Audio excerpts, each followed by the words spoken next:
We love to drag the trend cycle, and yet we can't stop obsessing over it. Trends are a marketing ploy designed to keep us consuming. We analyze the runways and we put in and out lists together. So which is it? Are trends ruining fashion, or are they what keeps it alive? Are we actually choosing what to wear and what to add to our closet, or are we just being told what to like? I'm Leigh, a self-taught fashion designer, and I'm building a high fashion brand with sustainability at its core.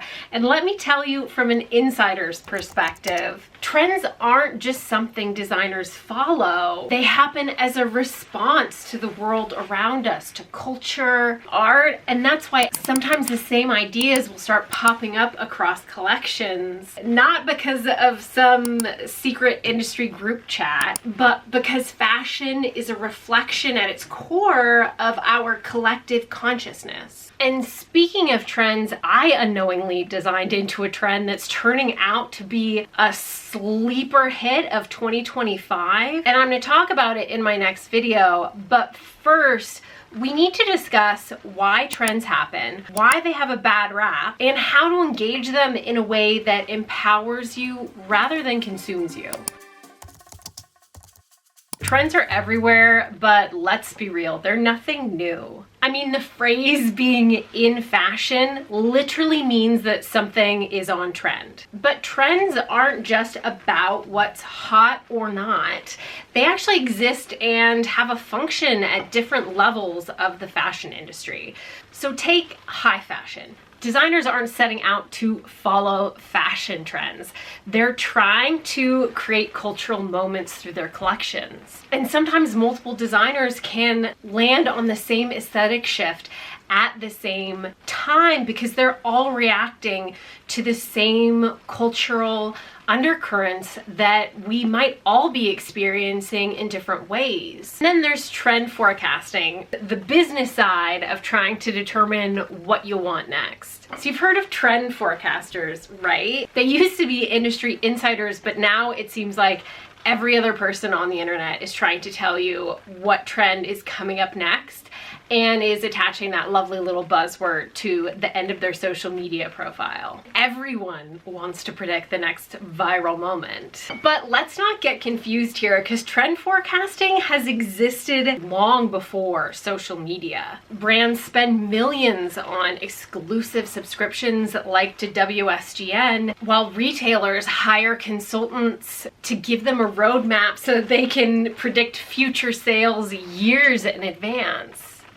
And then there's social media and the viral hype. This is pure chaos. I think we can all agree that the internet has shattered the traditional trend cycle. Instead of lasting seasons, trends will appear and then burn out in a matter of weeks or even days. Micro trend churn plus algorithm-induced hype loops equal an industry that barely has room to breathe. Even legacy fashion and designers have started buying into that rapid-fire trend cycle. TikTok's endless in and out videos make people feel like they're always behind and struggling to catch up. And instead of dressing for themselves, people are dressing to avoid looking dated or being insulted on social media. And it feels like fashion isn't evolving, it feels like it's glitching. And honestly, chasing that trend cycle, I think we're all exhausted. So to what consequences? Well, the only brands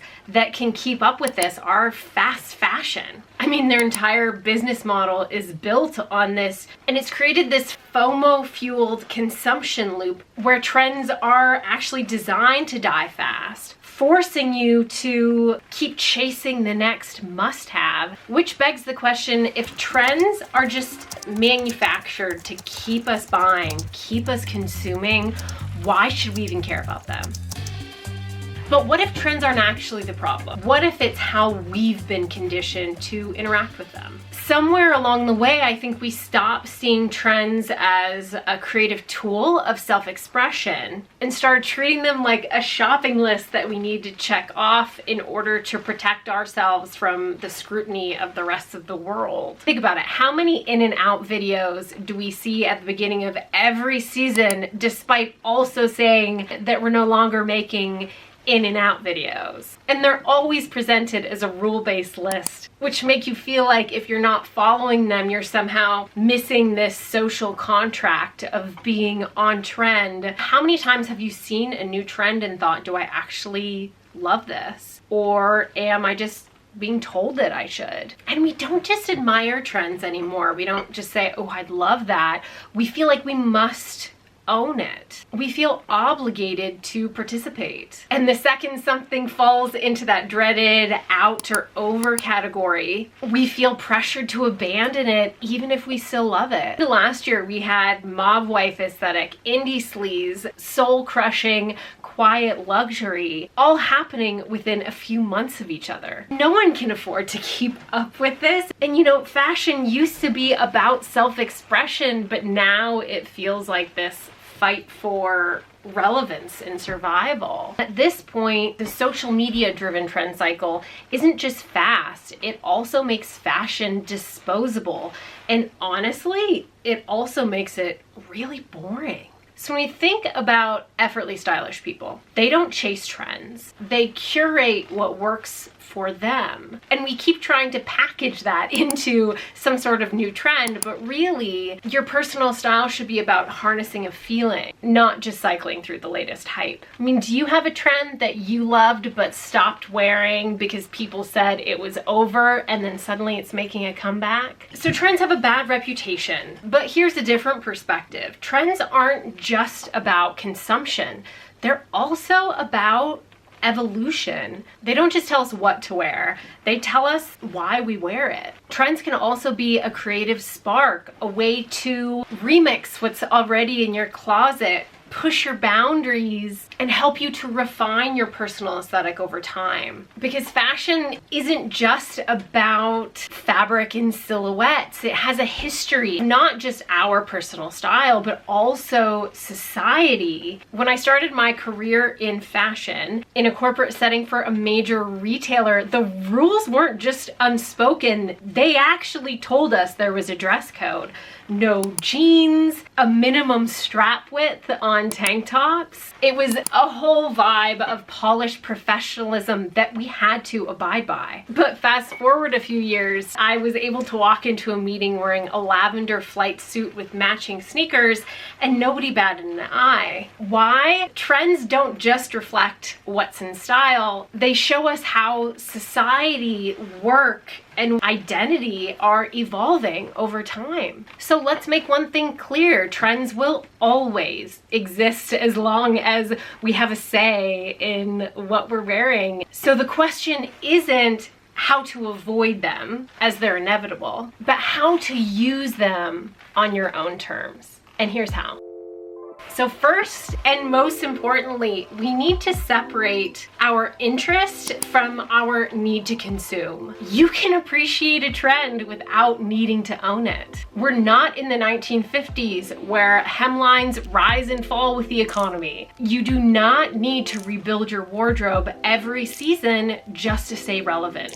Fashion is a conversation. We should be able to listen to trends, to analyze them, understand what they're saying, but not feel the need to have them always speak for you. And then when a trend does catch your eye, ask yourself this: do I actually love this? Or am I just seeing it everywhere? And if this wasn't trending, would I still be wearing it? And if you do love something, could you thrift it? Could you find a way to upcycle it, DIY it, rather than having to buy something new? And a perfect example of that is Y2K resurgence. There's so much clothing from that time frame that's just available secondhand. So why not start there to try something out rather than going straight for Zara, Shein, or the next fast fashion? And then also ask yourself, how can I personalize it? How can I make this trend that I enjoy really feel like me? Because trends should be adopted to fit you, not just copying someone else. This is all a lot easier if you're able to build personal style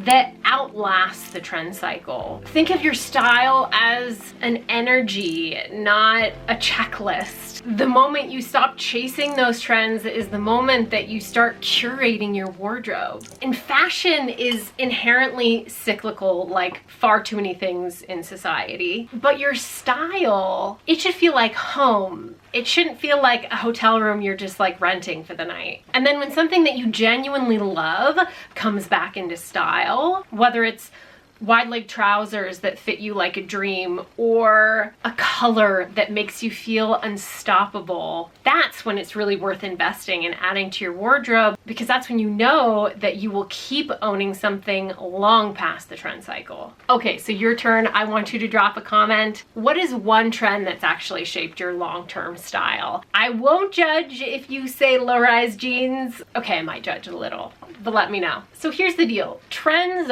aren't the problem. That need to keep up, that trend fatigue and mindless consumption are. The cycle isn't just accelerating, it's burning itself out. And that's why the key isn't trying to keep up. It's knowing when to lean in, when to step back, because your personal style, I mean, that's not a trend. It's the foundation. And the more you build that with intention, the less you'll feel like you're chasing something that's fleeting. As for my designer perspective, have you ever designed into a trend before knowing that it was gonna be a trend? Because I just did. In our next video, I'm gonna break down what this 2025 sleeper trend is that's appearing everywhere and talk about how I think it became so ubiquitous and what it says about fashion's collective pulse at the moment. I want to hear from you. Are you already feeling the trend fatigue this year, or are you still getting excited when you're seeing new trends start to pop up and emerge? Drop your hottest take. You know I'll be waiting to chat with you in the comments. And if you're ready to rethink fashion from the inside out, be sure to hit that subscribe button because we're only getting started.